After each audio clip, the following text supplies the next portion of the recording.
Welcome to the Direct Line powered by 10Bet. I'm Nico Gritsiotis. Coming up on today's show, we'll have a chat with John Freeman. He's a man that has been involved in horse racing for the last 50 years, starting off as a bloodstock agent, now more recently involved in stallion syndication. He's got a lot of strong views about horse racing, and we'll ask him what they are a bit later on in the show. Coming up in Nico's notebook at the end of the show, we'll talk about the Summer Cup coming up in just about a month's time, about the principal runners for that, what the latest betting is, and also what my thoughts are on who can win the big race, plus a chance to win 2 tickets to the Betway Summer Cup at the end of November.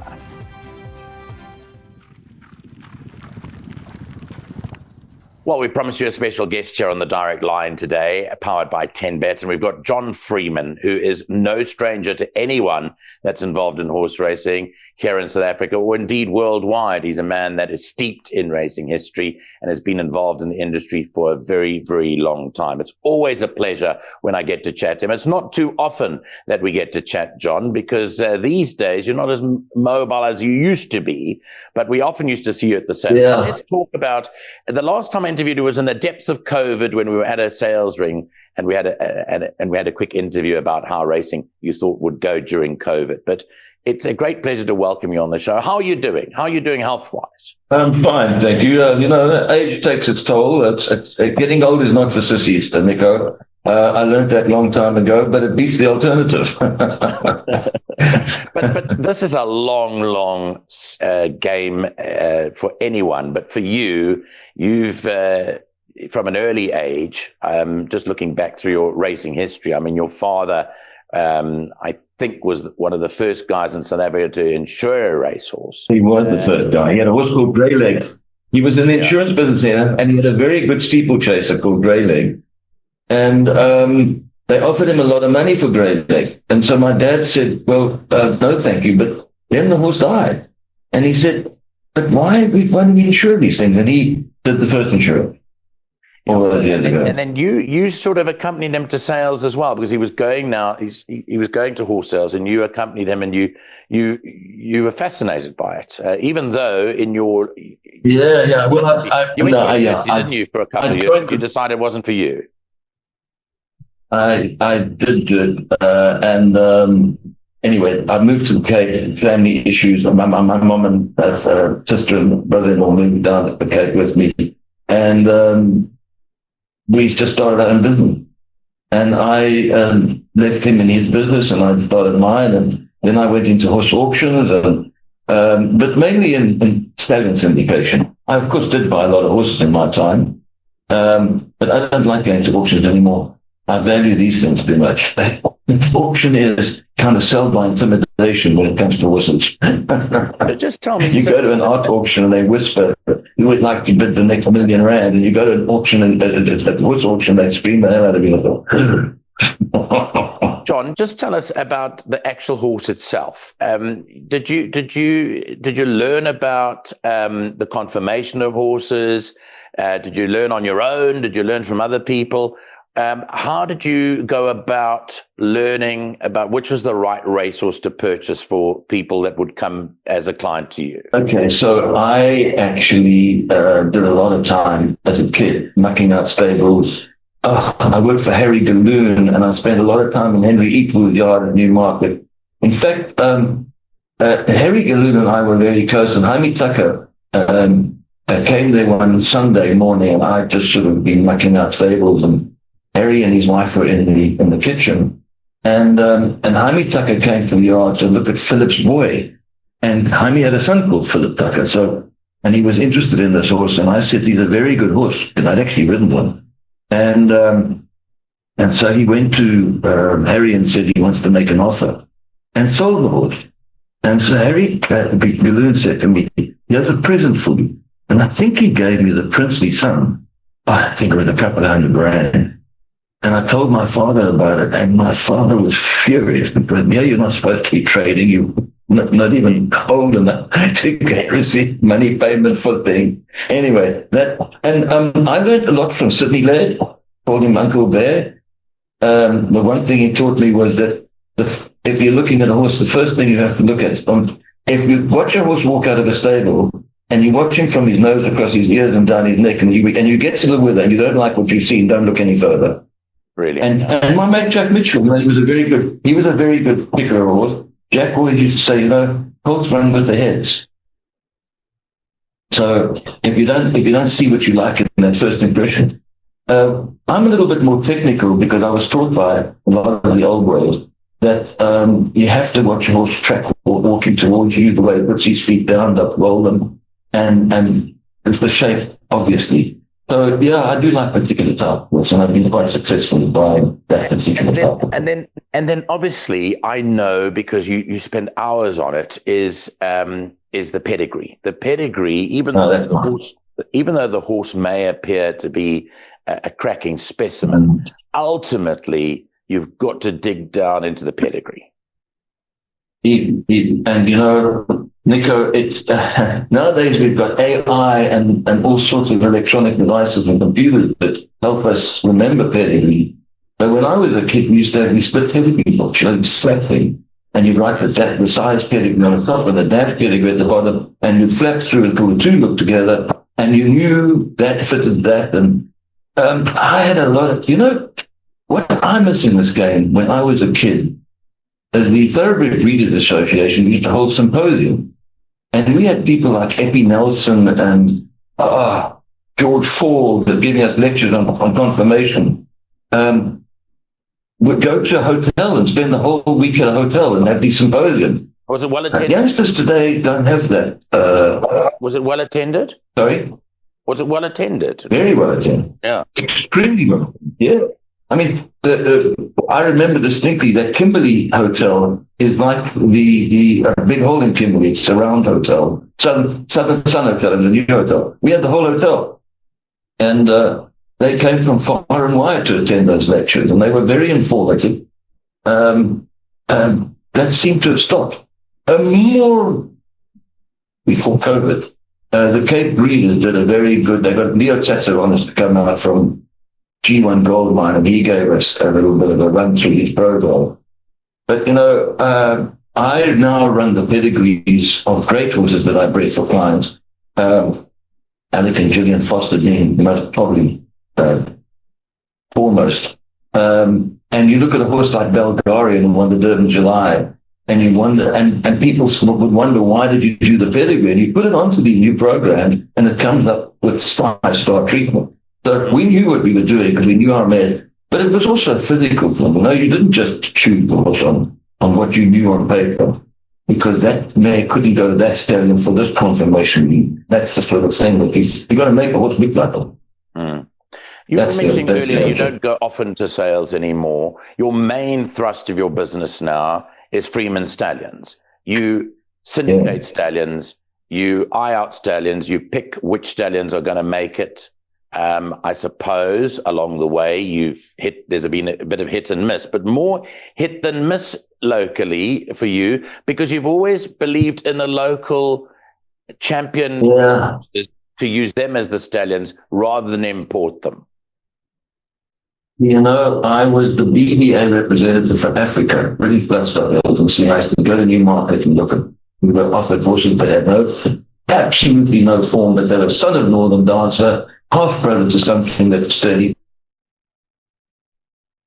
And said, there's a stallion for them. And that's what they thought South Africa should have as potential stallion. And I thought, no, went to the Australian sale in the early 1990s, I think it was 1991. On the back of the first Australian $1 million yearling, they went to England and they stocked up. And then, of course, they had the advantage of Shetlandsdale, which we couldn't do because we're African horses from export protocol problem. But I've decided, you've got a horse like Goldmark. He's clearly, he was trained by Johan de Bruin in a mealie field off the back of a motorbike. Johan used to tell me a story about how he said, I clocked this horse at 50 kilometers an hour in a mealie field. And I thought, that's something. And we won 3 Group 1 races. And so we bought him. And I've syndicated him for a stud farm in Natal. Stone, I think. And Hans Roos was the owner at the time, and he sold up, and we moved the horse, and the horse wasn't getting particularly well, so we moved the horse to Cape Town, to Wilfred Costa, And I think, I had syndicated modeling on for the Orphids in Portugal studies, last 80, no, 83 or something. But Goldmark was a trigger here because he was very popularly supported. And then we got goalkeeper because obviously just left Zimbabwe and started to do goalkeeper there. And then Laurie Jaffe and G. Jaffe were at Wilfred Costa Farm one day. They were looking at Goldmark. And he said, I've got a horse and grand effects farm called Jarrah. And why don't you do something with that for me? And it just took off. Then followed Dynasty and Captain L and Trippy and Give Me the Green Light, Master of My Fate, and Now One World. And at an AGM, at one of our Australian AGMs this year, one of our regular shareholders said, hey, it seems to me that good science find John Freeman. I said, well, I'm very happy to take that. Yeah, but look, it comes from also just having the right credentials to be able to pick them and also to syndicate them in order to get the buyers on board. I mean, you are a pro, if I can call it that, at advertising the fact that these stallions are going to make it and come on board and buy your share. Now, there's only a specific number of shares. I heard this actually from one of the syndicate holders the other day. You sell, there's a specific number that you sell shares of. Why is it that number? What is the number? 40. It's 40. Why? Well, it comes from the old days. When I was a kid, if you covered 40 mares, that was a full book. It was just a question of logistics. Okay. And so that was sort of like the mark. And many sires have made it without covering near 40 mares. I mean, Eliodor got 14 foals in his first crop, which included Model Man. And I think from 16 foals, got 14 winners, a champion, and 7 stakes winners or something. So that set him up. Yeah, you don't have to have full books of mares if you've got what it takes. In fact, my mate Wilfred Costa, latent friend Wilfred Costa, one star, used to say to me, John, I will never support a first season sire that's got a book of more than 80 mares. Because scientists will tell you that mares can't be nearly pregnant, they are or they aren't. But Wilfred quite rightly pointed out, and so did Tessio, that if a stallion is not well, or he gets under stress during the season, his semen will not be of the best quality. Now, this is a big debate you can have. I know that people overseas screw it in because it's impossible to cover 390 mares in season. It's physically impossible for a stallion to cover. But what they do is they do a little bit of science. And I don't like that idea, but numbers, nowadays it's a numbers game. I personally, One World will cover 125 mares this year. That's a big book. Yeah, and he's probably the most in-demand stallion. Yeah. So let's dwell on him a little bit. What would his first season have? How many would he have covered in his first season then? Because we want to talk about that first season because it's very special, not only to you, but also to the whole of South Africa. It means a hell of a lot. So what would his first book have entailed? How many mares did he cover in his first book? One World covered 118 mares, or 118 mares in his first season. I don't have that yet. Yeah, my memory serves me correct. In fact, he covered between 118, 116, 118. I think those were his first 3 crops. Right. So he was in demand, and obviously the choice of him as a stallion was well supported by everyone. He was a special-looking horse, and he was a hell of a racehorse on the track. He was. He's currently the most valuable stallion in South Africa. I know that because of the shares that have been sold. The shares get traded all the time for various reasons. And he was, he just, what makes him so special is that he's broken 3 records. That the first was his father's record for first 2-year-old winners. The record was 22 that Captain Al set all those years ago. So he broke that with 23. Then he smashed another record, reaching 31st crop 2-year-old winners that no sire had ever come there. And last week he broke Jetmaster's 19-year-old record of number of first crop winners across all ages. He got 60 and counting because there's some more that can come out. I don't think it's going to. I don't think that record will be broken very soon. Although some sires in South Africa, they're covering 170 odd mares, and what can I tell you? If I don't know. Is he? So he's still a very in-demand stallion at the sales ground, is he? When people go, they want to see the One Worlds. Yeah. Well, the mares that he covered last year, once he was proven after one stripe and all out for six and whatever, World of Alice and so on started showing him off. Quality of mares that he got last year, the number of Group 1 down to Group 1 winners and Group 1 winners themselves that he covered was exponential to anything that he covered before. So all new sires started from a low base.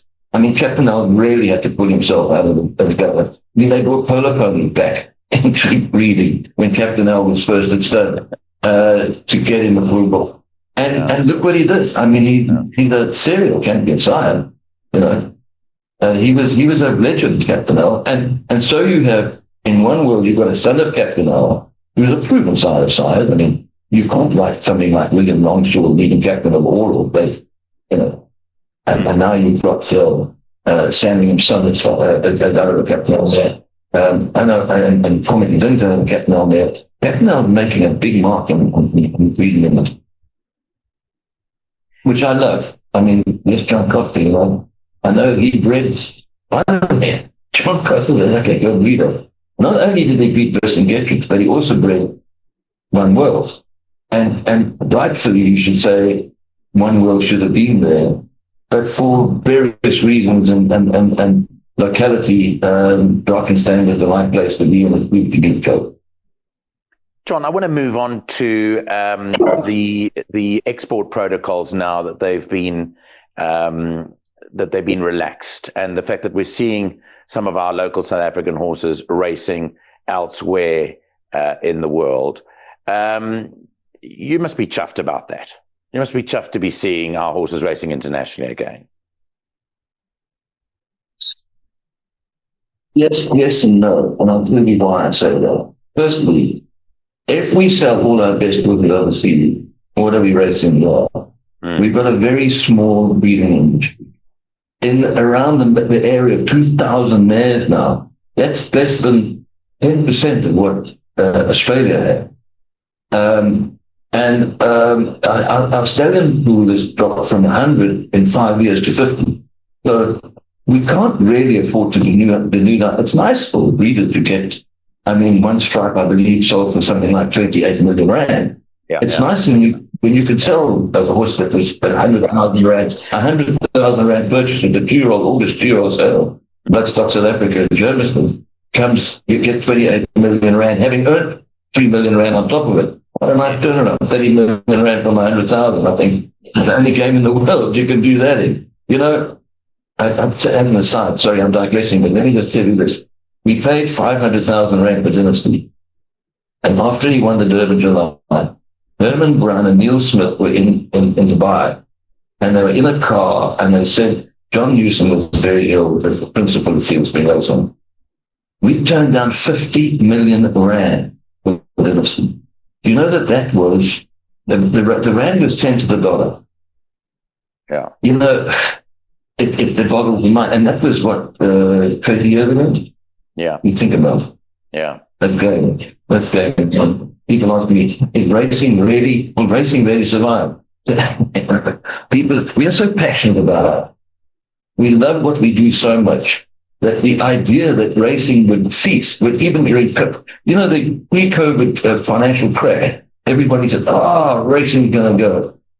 Nonsense. Racing is man's finest genetic thoroughbred, it's man's finest genetic achievement. Racing, the thoroughbred started at 300-something years ago. And there was this pedigree expert in the early days who said, the second hand of the clock separates the best from the worst. And that epitomizes what we're all about.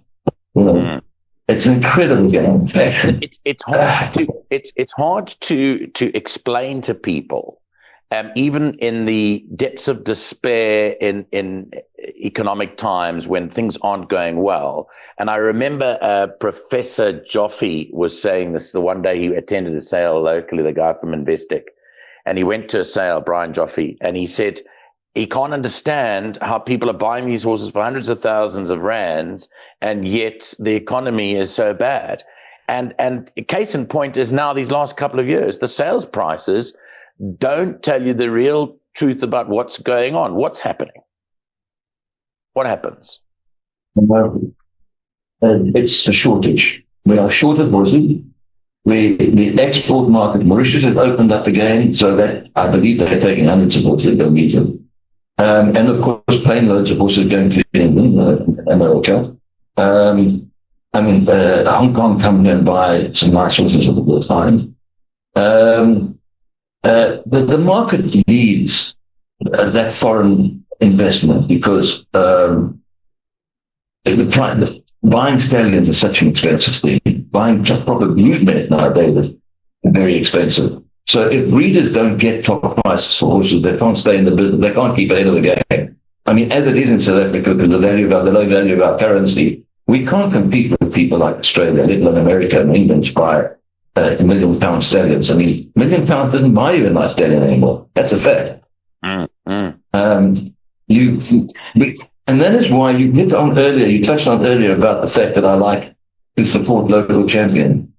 In the early days when I went to Australia, I was telling you about my experience there. The sale finished in the early hours of the morning. And Reg Inglis was personally looking after it, the landlord of us that flew over there. He called the taxi cab, and they said they had no drivers. So the owner of the taxi cab company was a Mr. Freeman, and he came to pick us up in his Mercedes van. It was Charles Laird, myself, Alec Laird, and I forget who else was on the car with us. And he said, "What are you all here to buy, mate?" And we said, "Well, we were here to buy Last Tycoons and Old Grand Seigneurs because they're Southern Hemisphere time horses, and we don't have to go to England to buy them." And he said, "Nah, mate, you want to come here and buy Black Shingley's, Mascays and Maraudings. We know how they raced because they stood for our purpose. You go home and breed with your champions." And I got that message. And I have to do this from Stephen, Dynasty Captain L. Look at Jetmaster, not mine, but I mean, local champions deserve to be supported. Recipe, John. It's proven to be a winning recipe over time, hasn't it? And now won worlds. Yeah, John, and we've got to wrap it up. We've got to wrap it up. We're running out of time, but I want to end off by speaking to you about what racing promises for the public out there that are following it in the years to come, or your look into the future or your crystal ball. We are so thankful to those people that have kept racing alive post-COVID, and that have put a generous amount of money in to keep us afloat and keep us going. But it all depends on the support that horse racing gets, and of course people that follow it. I know that over the generations that you've tried to widen your net to appeal to the younger crowd, but isn't that ultimately what we need to appeal to the younger South African population? And there needs to be an education, some sort of mission from the racing operators to educate people about how they can enjoy racing and how it can go forward. What is your projection for the way forward? Nico, I want to tell you, racing and gambling on racing, the sport, is such a mind game. It's such a wonderful mind game. If you think about the idea of a one-armed bandit in a casino, pull a lever and expect that you're going to win money and say, well, there's no science in that. In racing, I don't have to tell you, you've got, first of all, the horse. You can look at it in the parade and say, wow, he looks well. Then you can go and say the trainer's in form, the jockey's in form, or not in form. It's over the right distance because it's proven. The course going is good. It's drawn well. There are so many factors that come into this thing, and that is why it's, for people who've got a brain, it's a serious challenge. And I think that's the story we need to sell the youngsters who could be attracted by having a few animals is exciting. And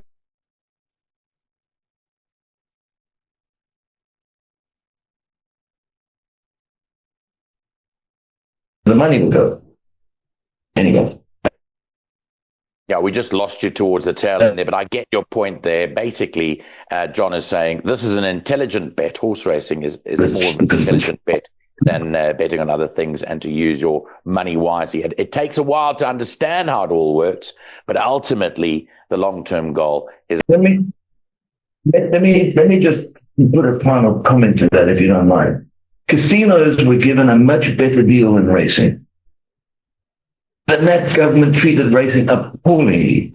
I mean, Milnerton Racecourse was sold to pay tax because you operated at 113%. You were taxed 113% of your income. You can't make a business like that. And I don't think the current government are any more lenient on racing, but they need to get a wake up because it's a very good employer and it's very good for tourism and it's very good for international visitors. And so they should give us that respect.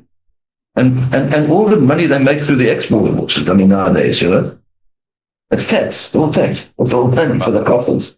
If you had to ask the racing population here in South Africa, they'd say John Freeman for president. Maybe you can make a difference, John. Maybe you should go into politics in the twilight years of your career.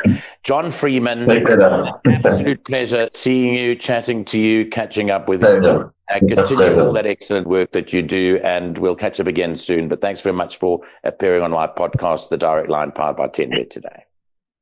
It's a pleasure, Nico. Horses with my reason to get up in the morning. I'm sure it's yours too. Keep it up. Absolutely. Good note. Cheers, John. Yes, bye-bye.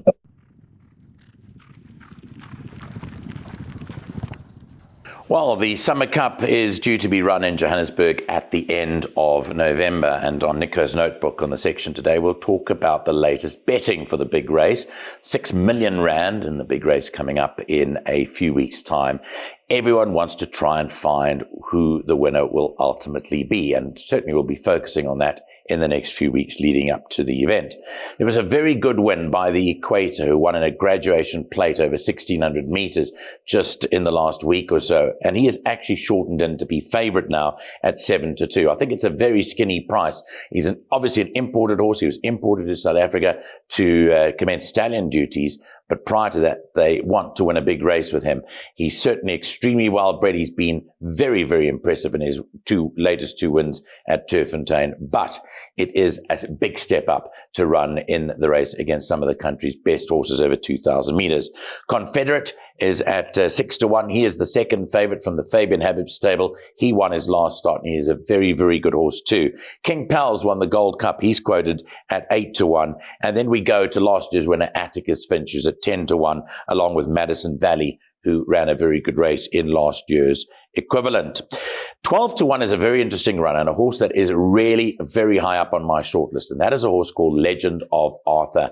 He was recently gelded, and he ran in a sprint up. He's going to run in the Victory Moon Stakes, which comes up this coming weekend, and then he'll take on the Summer Cup field. And I think he's a lively chance. 12-1 might be a bit short in the market, but I think he's not without a prayer.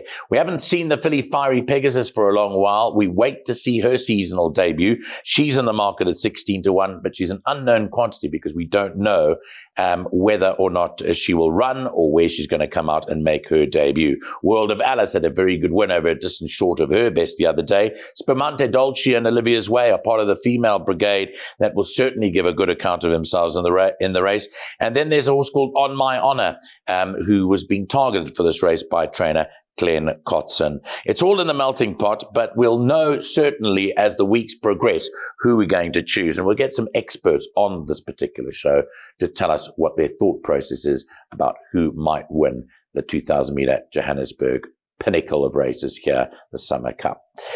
Well, there's a chance to win 2 tickets to Turffontein for the Summer Cup at the end of the month, and all you have to do is follow the prompts on the screen, and hopefully by entering you could be a winner to come to Johannesburg's biggest race, the Summer Cup, at the end of November.